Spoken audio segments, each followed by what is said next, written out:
रात के तीसरे पहर की बात थी। एक शांत पहाड़ी क्षेत्र, हल्की बारिश और गूंजती हुई बिजली की चमक में एक युवा साधक आरव एक पुरानी फटी सी डायरी लेकर ध्यानगिरी की गुफाओं की ओर बढ़ रहा था।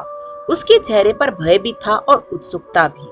उसने सुना था उस गुफा में एक ऋषि कभी श्रीमद् भगवत गीता के गुणतम ज्ञान का अभ्यास करते थे और मरने से पहले उन्होंने 10 ऐसे रहस्य छोड़े थे जो किसी की भी आध्यात्मिक मुक्ति दिला सकते थे। लेकिन ये रहस्य सिर्फ योग्य साधक को ही मिलते थे, उस साधक को जो स्वयं की पहचान के मार्ग पर चलने की हिम्मत रखता हो। पहला ज्ञान, जो हुआ अच्छा हुआ। गुफा में प्रवेश करते ही एक प्रकाश की रेखा आरव की आंखों पर पड़ी।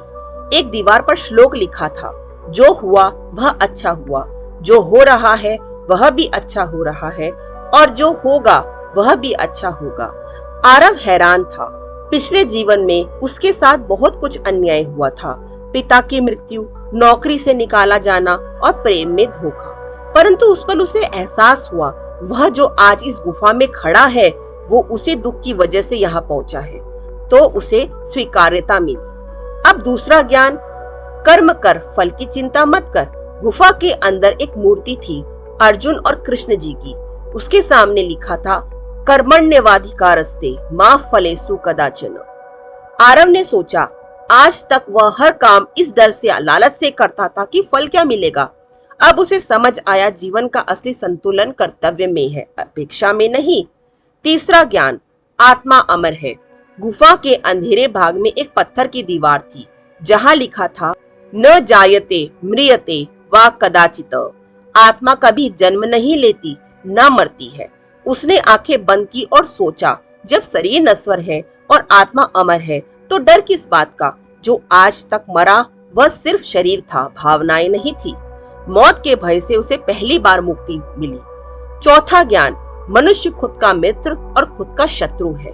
गुफा के बीचों बीच एक शीशा रखा था। उसमें आरव ने खुद को देखा और नीचे लिखा था, उदरेदात्मनात्मनम नात्मानम वसादयेत। हर बार जब वह खुद को दोष देता था वह खुद का शत्रु बन जाता था।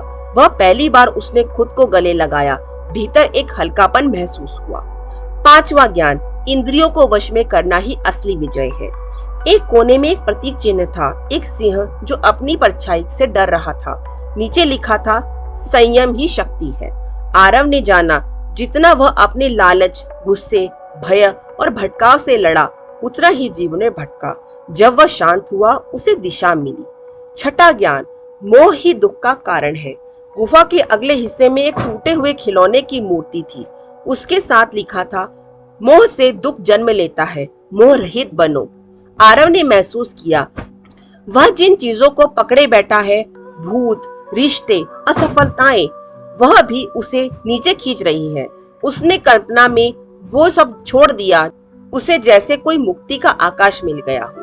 सातवां ज्ञान, शांति बाहर नहीं भीतर है। गुफा में जब वह एक सक्रिय रास्ते से गुजर रहा था, उस मार्ग पर लिखा था, मन ही स्वर्ग है और मन ही नरक। हर दिन वह बाहरी परिस्थितियों से लड़ता रहता, कभी यह नहीं देखता कि उसका मन अशांत है। आज उसने पहली बार गहरी सांस ली और भीतर देखा। वहां मौन था, दिव्यता थी, शांति थी। आठवां ज्ञान, समत्व ही ज्ञान है। गुफा के अंतिम हिस्से में एक वृक्ष बना था जिसमें अलग अलग पक्षी बैठे थे।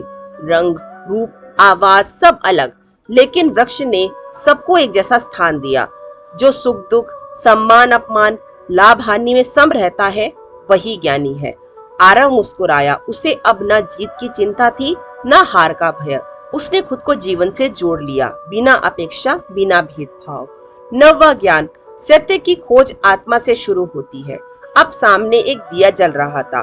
उसके पास लिखा था, ज्ञानी आत्मा ही परमात्मा को पहचान सकती है।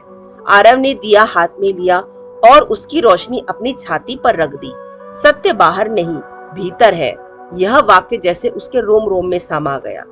10वां ज्ञान, समर्पण ही परम शक्ति है। गुफा के अंत में श्री कृष्ण की मूर्ति थी। आरव वहां झुक गया। उसने कोई प्रश्न नहीं किया, कोई इच्छा नहीं रखी, बस इतना कहा, अब मैं खुद को तेरे हाथों सौंपता हूँ, जैसा तू चाहे वैसा बना। वो क्षण जैसे सारा ब्रह्मांड उसकी आत्मा में एक हो गया हो। हवा रुकी, दीपक शांत हो गया और भीतर एक ऊर्जा बहने लगी, जैसे कोई दिव्य शक्ति कह रही हो, तू अब मुक्त है क्योंकि तू अब मेरे साथ है। आरव जब गुफा से बाहर आया, वह वही नहीं था। उसकी चाल धीमी थी पर दृश्य, उसकी आंखें बंद थी पर स्पष्ट थी। गुफा में मिला ज्ञान अब उसका जीवन बन गया था और यही है गीता का गुप्त रहस्य। वह सिर्फ शब्द नहीं, वह आत्मा की यात्रा है। जो एक बार चल पड़े वो कभी खोता नहीं है।